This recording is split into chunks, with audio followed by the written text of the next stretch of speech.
Okay, Algebra 2. This is the first video of probability, starting with some counting principle, basic probability stuff. First question we have here is about a fair coin flipped 3 times, and the result is noted. We can list our outcomes as an ordered triple. We have one possible outcome as heads, heads, tails here. We could vary that up. We could do heads, tails, heads, which is, even though it's 2 heads and a tails, is a different outcome because of the order. So the order does kind of impact the different outcomes here. So to kind of list out these, there's going to be 8 total outcomes. I can kind of explain that in a minute. But to do it, probably the best thing to start with is a tree diagram. So we think about a tree diagram as listing out the outcomes and how to project off of each of those. So when I flip a coin, I have 2 outcomes. The first coin could either be heads or tails. And it's called a tree diagram because we can branch off of that, the second coin. So the second coin is based off, well, if the first coin is heads, the second coin be heads or tails.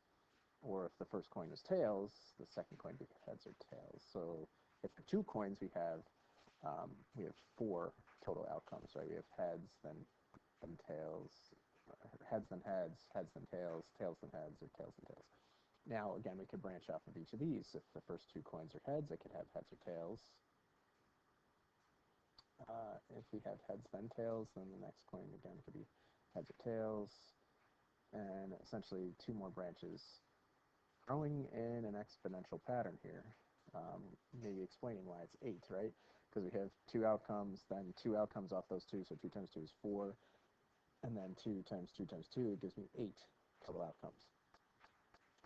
All right, so probability notation is kind of like function notation. If I ask for the probability of something, I will probably write it as P parentheses, and then inside the parentheses is kind of like our function input. In this case, the first probability we're trying to calculate is the probability of all heads. So if the first of the tosses, there's 8 of them, for them all to be heads, we'd have to look at this specific branch. So that only happens 1 time, so the probability of all heads would be 1 out of 8. The probability of exactly 2 heads, now I have to look at all the branches where we have 2 heads occurring. So let's see, if we go back, I'll highlight those branches. Maybe I'll do a different color here.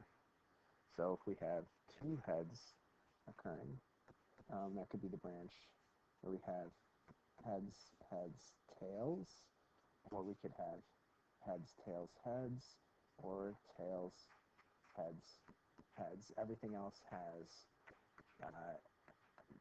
1 or fewer heads, or all 3 heads.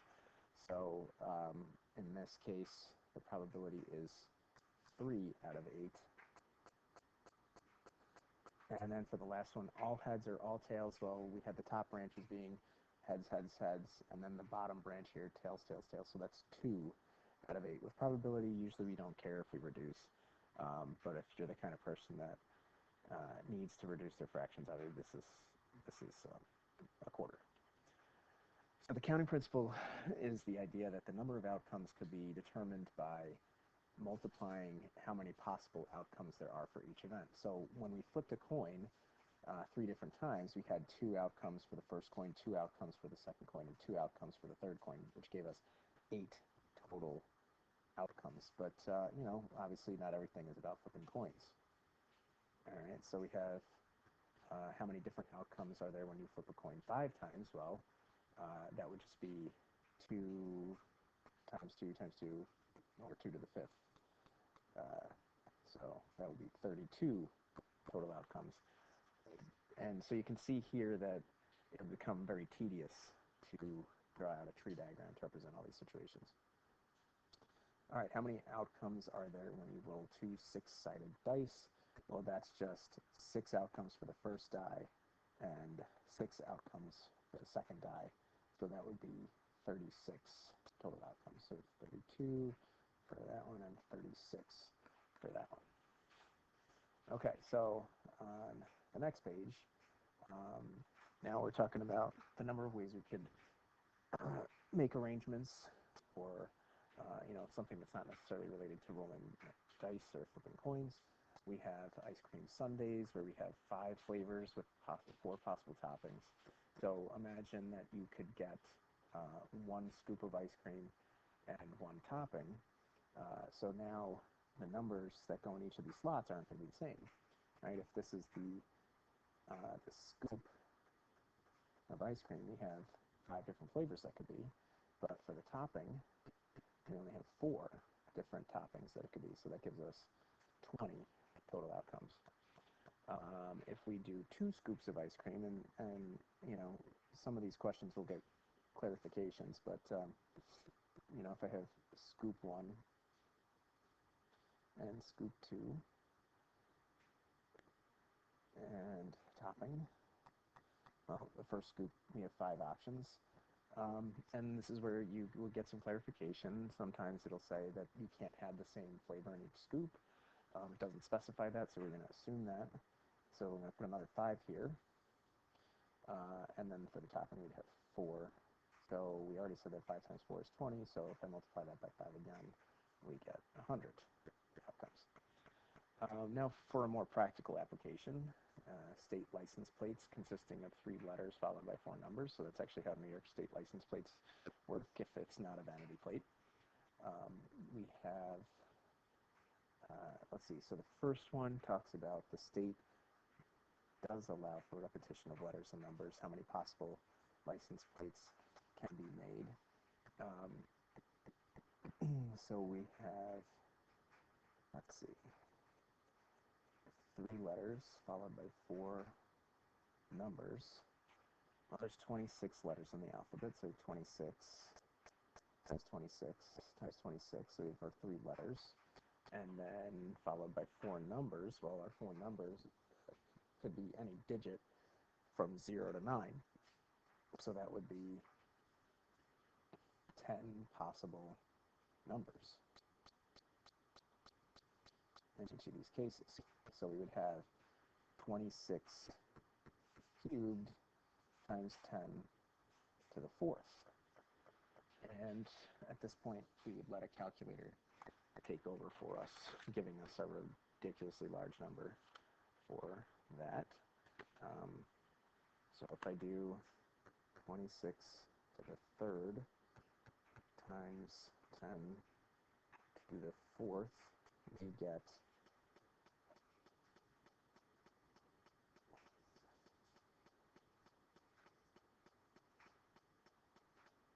that number. So if we put in our commas, that will help us read it. It's 175,760,000. Next question, very similar, but this time it tells us that there's not any repetition for numbers. So 26, then since the first letter was whatever it was, we can't select it again. Now there's only 25 letters allowed for that second, and then 24 allowed for that third.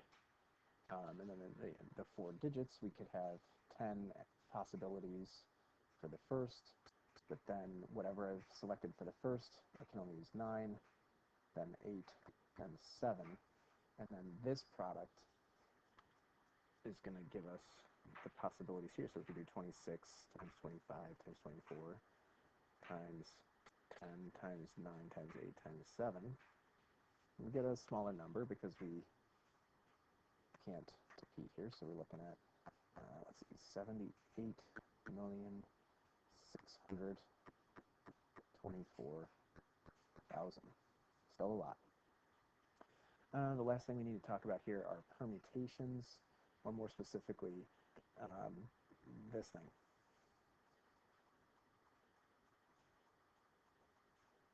Which is called a factorial. So within math, exclamation point, exclamation mark, whatever you call it, has an actual meaning to it.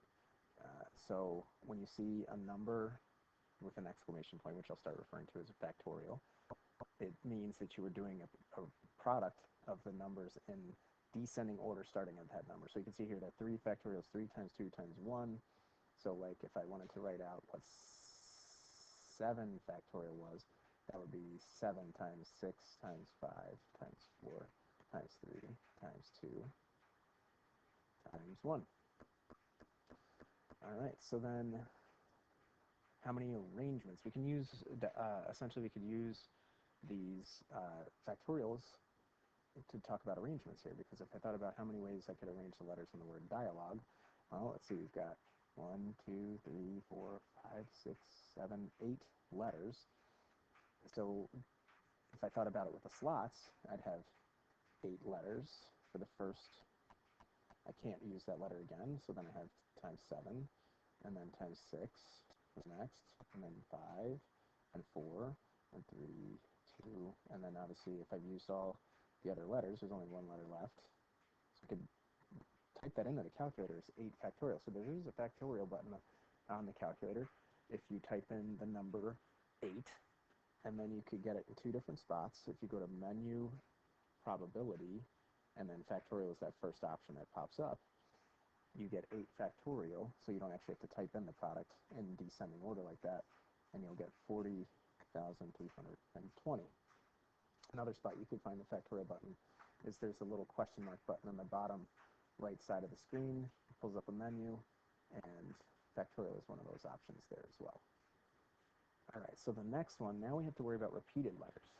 Tennessee has 1, 2, 3, 4, 5, 6, 7, 8, 9 letters. So we have 9 factorial. But the problem is I have to worry about the fact that there's 4 E's and 2 N's and 2 S's. So that if I switch these 2 E's, and those are the only 2 things I switched, did I make a new word? No. So what we have to do is divide out the number of ways I could arrange the E's. So there's 4 factorial for the ways I could arrange the number of E's. There's 2 factorial ways I could arrange the number of N's, and 2 factorial ways I could arrange the number of S's. So again, we have 4 E's, 2 N's, and 2 S's, which is why that denominator comes out that way. Where you have to be careful is how you input this on the calculator. If you hit Control Divide after you do the factorial, you get the nice looking fraction. You have to make sure the 4, 2, and 2 factorial are all in this denominator. Also, sometimes it's just easier. So if I go to, sometimes it can be kind of annoying to keep hitting that factorial button. So if we just type in 4 factorial, if you're good at mental math, 4 times 3 times 2 times 1 is 24. So, I mean, you don't really have to type it in. You can just do 9 factorial over 24 times, well, 2 factorial is 2 times 1, and 2 factorial is 2 times 1. So I don't have to keep typing in the factorial button over and over and over again. And so for this one, as much as there's more letters to it, we actually only get 3,780 for this one. So 3,780. All right, I think that should be good for the first 2 pages. Good luck.